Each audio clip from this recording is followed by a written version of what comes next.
Hello दोस्तों, प्रणाम, राधे राधे। आप लोग कैसे होंगे? आशा करती हूँ आप लोग अच्छे होंगे। दोस्तों, हमारे पापा जी इस दुनिया में नहीं है। उनका एक लिखा हुआ निर्गुण रखा था, मेरे पास डायरी रखी है। तो आज उनकी याद में हमने सोचा कि उनका गाया हुआ निर्गुण आज मैं सुना देती हूँ आप लोगों को। आप लोगों को दोस्तों कैसे लगेगा? आप लोग कमेंट में लिख के ज़रूर बताना दोस्तों, क्योंकि मेरे पिताजी की याददाश्त है ये। पहली बात तो मेरे से गाया नहीं जाता है उनकी याद में, लेकिन मैं आज गा रही हूँ दोस्तों। आप लोग मेरा सपोर्ट करना और वीडियो को शेयर करना आगे। दोस्तों, आप लोगों से मेरा यही अनुरोध है। फिर इतना कहते हुए मैं सुनाती हूँ आप लोगों को।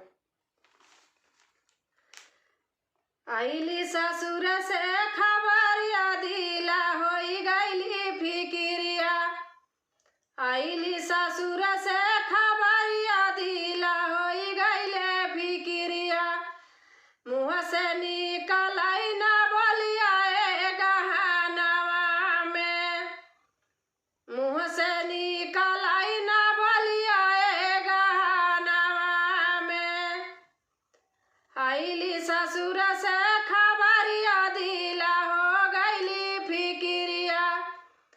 आइली ससुर से खबरिया दिला हो गईली फिकिरिया। मुँह से निकल ना बोलिया ए गहनवा में। नौआ लेके आवै पाती सुन के फाटे हमारी छाती। नौआ आवै लेके पाती सुन के फाटे हमारी छाती।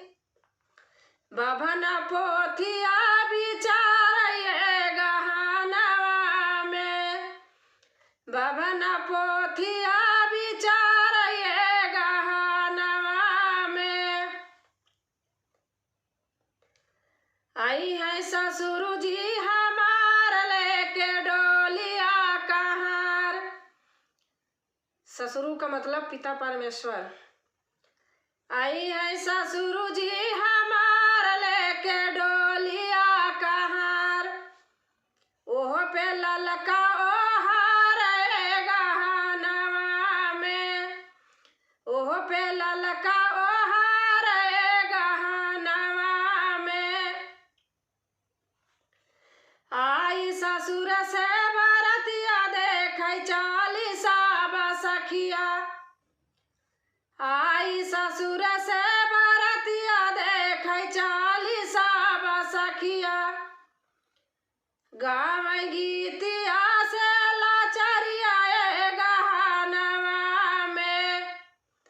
गाँव गीतिया से लाचरिया ए गहनवा में। कोई कपड़ा धुलावै कोई हमेशा मुझावै। कोई कपड़ा धुलावै कोई हमेशा मुझावै। कोई आतरा लगावै मोर चुनरिया में।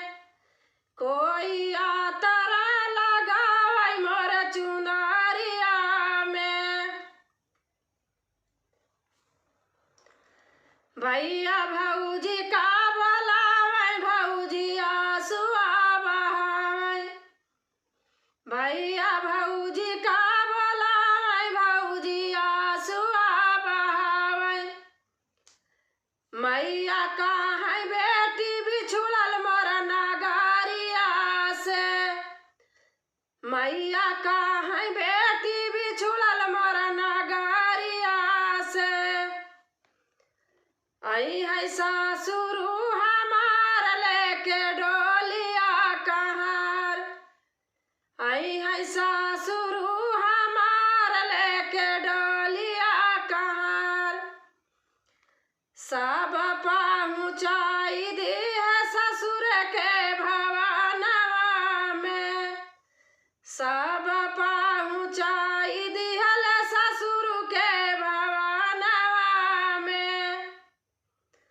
आइली ससुर से खबरिया दिला होई गईली फिकिरिया। आइली ससुर से खबरिया दिला हो गईली मुँह से निकाला